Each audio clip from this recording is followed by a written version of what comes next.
แรกมีความอายเสียใจสองโอตตัปปะความเกรงกลัวต่อบาปเกรงกลัวต่อกุศลเพราะว่าเทวดาเขาจะมีธรรมสองประการนี้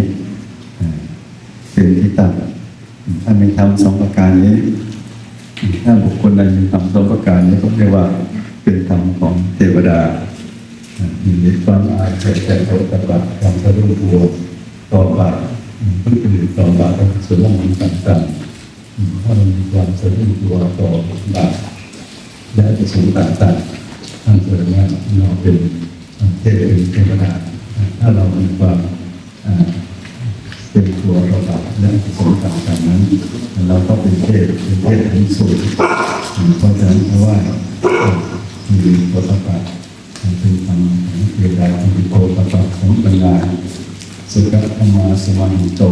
สันโยสัพพิสาโรเจเทวสัมมาทิเจริญเทวดาจะมีธรรมของประกาศนี้เป็นที่ตั้งตรงนั้นเทวธรรมเป็นสถานที่ของเทพเป็นสถานที่อยู่ของเทวดาพวกเราที่อยู่ในสถานที่แห่งนี้ก็เหมือนแต่เป็นผู้มีจิตใจที่ประกอบไปด้วยบุญกุศลความดีทุกท่านทุกคนเพราะฉะนั้นเราจึงอยู่ในท่ามกลางภพภูมิที่ดีอยู่ในภพภูมิแห่งเทวดามีความสุขเพราะฉะนั้น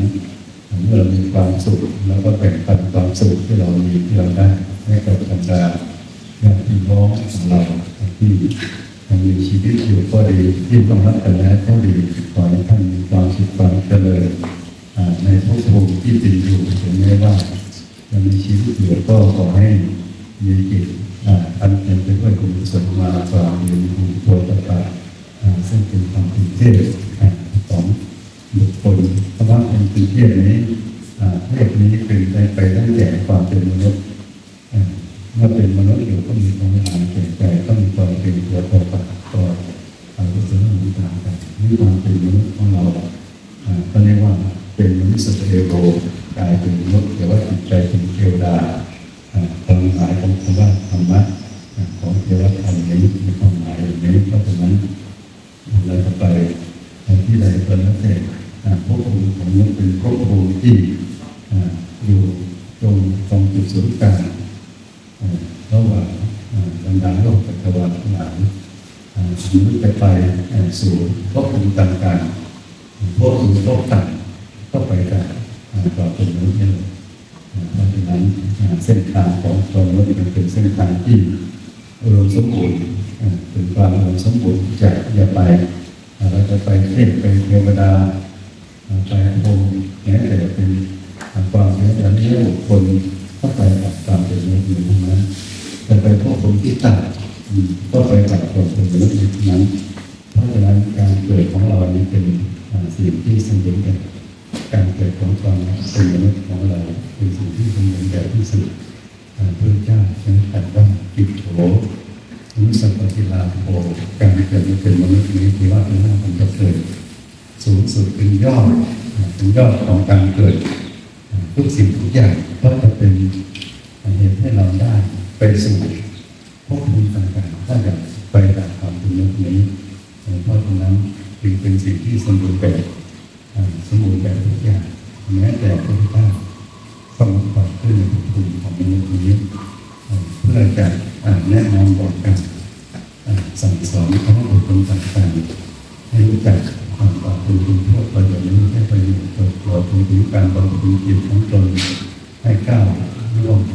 ภพภูมิต่างๆซึ่งเป็นสังสารวัฏที่ก่อให้เกิดความทุกข์ทรมานในภพภูมิท่องเที่ยวอยู่เพราะอย่างการปฏิบัตินี้ได้จึงเป็นสิ่งที่ประเสริฐสุดเราบวกกับจิตโฉมสมปฏิลาโภก็เป็นสิ่งอันประเสริฐพระเจ้ากล่าวขึ้นก็ถือว่าจิตโฉมเป็นพันธุ์ความดูความเป็นสิ่งที่เป็นสมบูรณ์ไปด้วยความสร้างบุญสร้างงานความดีในจิตใจของเราฉะนั้นพวกเราเป็นเกิดในท่ามกลางบ้านพุทธเมืองไทยนี้คือเป็นบุญกุศลที่ใหญ่ในการเกิดถ้าเกิดในท่ามกลางที่ไม่มีพุทธศาสนาเกิดในท่ามกลางที่ไม่มีผู้แนะนำบอกแต่ในสิ่งที่งาม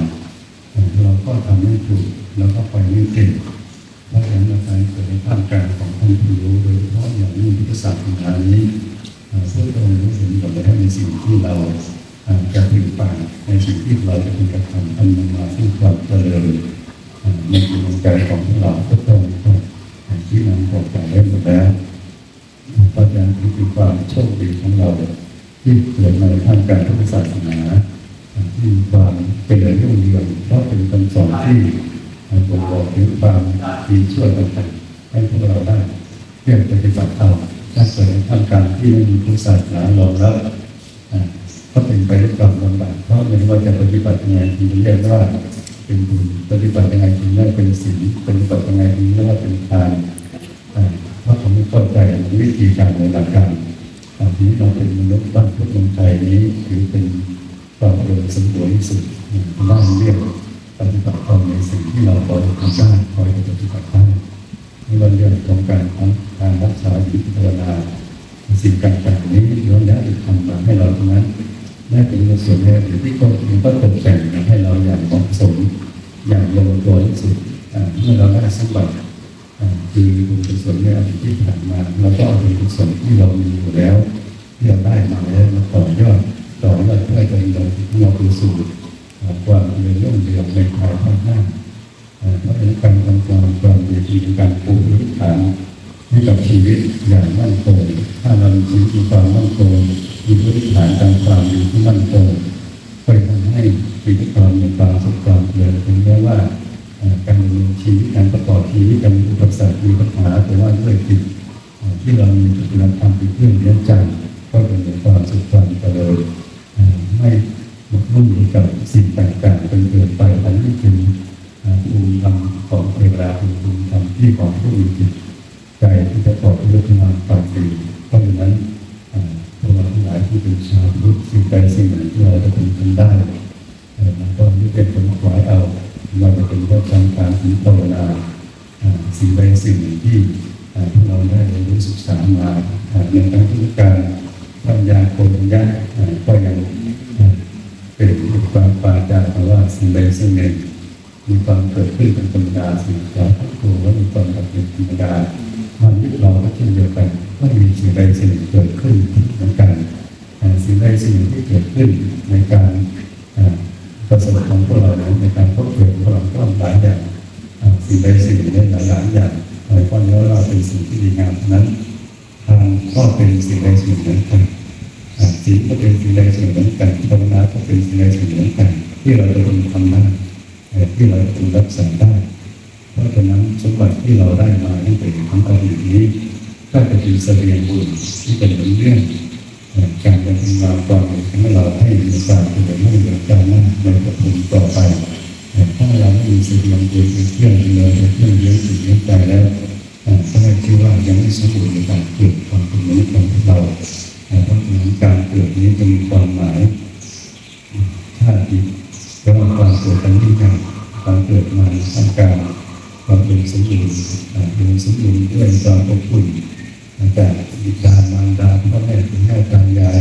อบอุ่นในด้านศาสนธรรมคำสอนของพระเจ้าเป็นสิ่งที่ทำให้เราเกิดความอบอุ่นเป็นใจในของเราเป็นคนไทยถ้าเกิดเป็นต่างชาติก็จะขาดความอบอุ่นตรงนี้ในแง่ของด้านจิตใจเพราะฉะนั้นศาสนาเป็นสิ่งที่สร้างความอบอุ่นให้กับจิตใจของคณะบุคคลต่างๆที่เกิดมาผมไม่ควรจะต้องมีสรณะมีที่พึ่งให้กับจิตใจและตัวเองคือสิ่งประการใดก็คือพุทธศาสนาก็คือศาสนาคือคำสอนนั่นเองก็ต้องสู่ภายนอกมีการมองเขาในพุทธศาสนาก็ให้ความเปลี่ยนเฉพาะพระพุทธเจ้าเท่านั้นแต่ความเปลี่ยนด้านศาสนานั้นให้ความสุขให้ความอบอุ่นทั้งสังคมและพวกภายภาคหน้าด้วยนี้เราก็เกิดมาพบกันใหม่ก็เกิดในทางการของผู้ที่มีบุญในความอุ่นมาของบุญก็ให้คืนคุณส่งถึงเราได้ไปสู่ปฏิที่เหมาะสม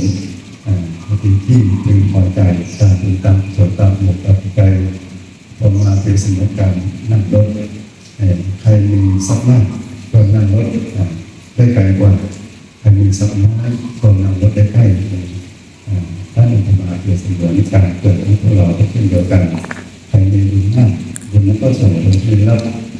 ประโยชน์อันสูงให้อยู่ในที่ที่ดีให้อยู่ในที่ที่อุดมสมบูรณ์ไม่ลำบาก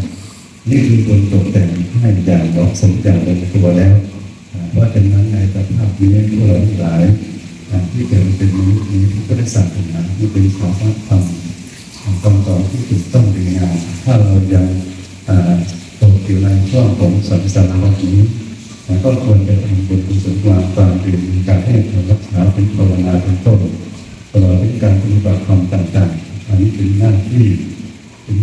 ของบุคคลความเป็นมนุษย์ที่จะเป็นรักษาคุณธรรมของตัวเองให้มีความเจริญก้าวหน้าอย่างน้อยก็ได้ไม่สมบัติติดตัวมาในภายภาคหน้าสูงกว่านั้นก็ได้สวรรค์สมบัติและสูงไปกว่านั้นก็ได้นิพพานสมบัตินี่เป็นความที่เราทั้งหลายก็ต้องลงเรียนรักษาไว้ในขณะที่เราเป็นโยคาวจรอยู่อย่างท่องเที่ยวอยู่ในสังสารวัฏอยู่เมื่อพบสิ่งที่ดีงามเราจะต้องไปคว้าเอาให้ได้เพราะจะเป็นที่พึ่งเป็นสาระที่พึ่งของจิตของใจเรียกว่าสร้างมาความดีสร้างมาความดีจิตความตัวเองให้ได้เมื่อเราพบเจอกับสิ่งที่ดีเราปล่อยประกาศปล่อยเวลาให้เสียไปโอกาสมันก็ดีมากนะที่เราจะพบเจอกับสิ่งที่ดีงามเพราะฉะนั้นเมื่อได้เจอแล้วเราก็ได้เป็นผลฝ่ายที่เราจะพึงสะสมสร้างเสริมได้อันนี้เป็นความดีให้ทานรักษาถึงภาวนาเป็นต้นธรรมะของพระเจ้ามีมากมายมีหลายข้อหลายแนวทางในการปฏิบัติก็ดีอยู่แต่ว่าคำสอนเหล่านั้นถ้าเราไม่ปฏิบัติก็ไม่เกิดผลกับจิตใจของเราถ้าเราปฏิบัติตามคำสอนของท่านเหล่านั้นความสุขความเจริญก็จะเกิดขึ้นมาภายในจิตใจเพราะเป็นคำสอนของพระพุทธเจ้าคำสอนของพระอรหันตสาวกท่านคำสอนของผู้อธิบายการคำสอนของท่านผู้รู้ถ้าเป็นสิ่งที่ดีงามที่เราจะนำมาปฏิบัตินำมาเป็นแบบอย่างที่ดีงามเพื่อจะให้เกิดความเจริญรุ่งเรืองในหัวใจของพวกเราถึงแม้ว่าจะเป็นการยากลำบากขนาดไหนก็แล้วแต่เมื่อเราต้องการความสุขในภายภาคหน้าเราต้องการความสบายในภายภาคหน้าเราต้องยอมลำบากจำทุกข์เพื่อให้มาในความสุขดีกว่าเราสุขและก็เป็นทุกข์ในภายหลังเรายอมทุกข์สักก่อนเริ่มต้นมาผลที่มันเกิดจากความทุกข์นั้นก็คือความสุขจากการที่เราได้เราถือมาความดีถ้าเราเห็นสุขก่อนทุกข์เราจะไปไม่ได้เราจะไปไม่ถูกเราจะไปไม่เป็นถ้าเราเห็นทุกข์ก่อนสุขเราจะไปได้เราเป็นแล้วเพราะเราจะเป็นห่วงจะเป็นแนวทางของการปฏิบัติก็มาเป็นสิ่งเหมือนการปลูกต้นไม้เราต้องเสียเวลาใช้ความเพียรพยายามในการบำรุงต้นไม้ต้นนี้สักก่อนพอถึงเวลาที่เหมาะสมต้นไม้ต้นก็ผลิดอกเอาผลให้เราได้รับประทานผลไม้เหล่านั้นอย่างสุขสบายเพราะสิ่งที่เราใช้ตัวเพียรพยายามหาความลำบากและเพื่อความเจริญเป็นความสุขในการได้รับประทานผลไม้ที่ออกดอกออกผลให้เราได้รับประทานที่ทุกคนก็เช่นเดียวกันถึงแม้มันจะเป็นการยากลำบากขนาดไหนก็ตามแต่สิ่งที่เราขาดที่น่าจะมีความเพียรพยายามในการที่จะเอาชนะพระธรรมยาความประหยัดจนของแขนทุกแบบที่เราที่มีเราได้มาแล้วด้วยความชอบความบารมีหรือความชอบธรรมเราก็เอาสมบัติที่เรามีความชอบธรรมนั้นมาต่อด้วยสร้างความดีให้เกิดความเจริญรุ่งเรืองต่อไปในภายภาคหน้านี้เรียกว่าเราเห็นถูกตามจำจริงเห็นหลักเห็นจริงตามแบบของเราที่ถูกที่ได้ทรงตัดได้แล้วเห็นว่าทำดีได้ดีทำดีได้ดีทำบาปเป็นต้นเมื่อเราเห็นว่าทำดีได้ดีทำได้ดีเราก็เลือกเป็นต่อจากสิ่งที่ดีงามเราได้เป็นคนต่างๆและการเป็นเรื่องคนว่าการทางใจของเราก็จะมีก็ยังมีขึ้นในจิตใจของเราเมื่อเราทำสิ่งใดสิ่งหนึ่งก็จะสังเกตถึงที่เราได้เลยขึ้นโดยที่มีแก้วสารพัดเล็กเป็นแก้วสารพัดที่อำนวยความสะดวกสบายให้กับทุกคนบารมีเป็นสิ่งที่ทุกคนทำได้เป็นสิ่งที่ทุกคนต้องเรียนได้ไม่เฉพาะเจ้าโจรอันนั้นก็เป็นจำกัดเป็นทางวันหน้าด้วยเป็นหน้าที่ของเราทุกคนที่เกิดมาเรียกเป็นแล้วเมื่อประสบสิ่งที่ดีงามก็ตั้งใจจะทำความดีเอาทางด้านของเจ้ามีมากมายมีหลากหลายก็จริงอยู่ แต่ว่าถ้าเราจะสรุปให้กับตัวเองง่ายๆต้องการสิ่งภาวนาเอาให้เป็นแบบอย่างเอาให้เป็นพื้นฐานเอาเป็นให้ได้สิ่งที่เราก็ได้สมาทานไปแล้วจะเป็นสิ่งทั่วไปหรือเป็นนิจสิ่งหรือรักษาสิ่งเป็นนิจก็เป็นอานิสงส์ที่ติดตัวเราไปตลอดและทำให้เรามีสุขภาพที่ดีอายุมั่นขวัญยืนเพราะอานิสงส์ของการรักษาสิ่งอานิสงส์ของการสมาทานสิ่งนั้นเองทำให้เป็นคนที่มีอายุขวัญยืนปราศจากโรคภัยไข้เจ็บมีอายุมีพระพลานามัยที่สมบูรณ์แข็งแรงไม่มีโรคภัยไข้เจ็บเบียดเบียนเพราะอานิสงส์ของการรักษาสิ่งนั่นเองเพราะฉะนั้นสิ่งนี้เป็นสิ่งที่ประเสริฐสุดพระเจ้าก็ได้ทรงตรัสว่าสิเลนะสุปฏิยันติสิเลนะโพธิสัมปทาสิ่งเป็นที่ตั้งของโพธิสัตว์สิ่งเป็นที่ตั้งของความดีสิ่งเป็นที่ตั้งของความสุข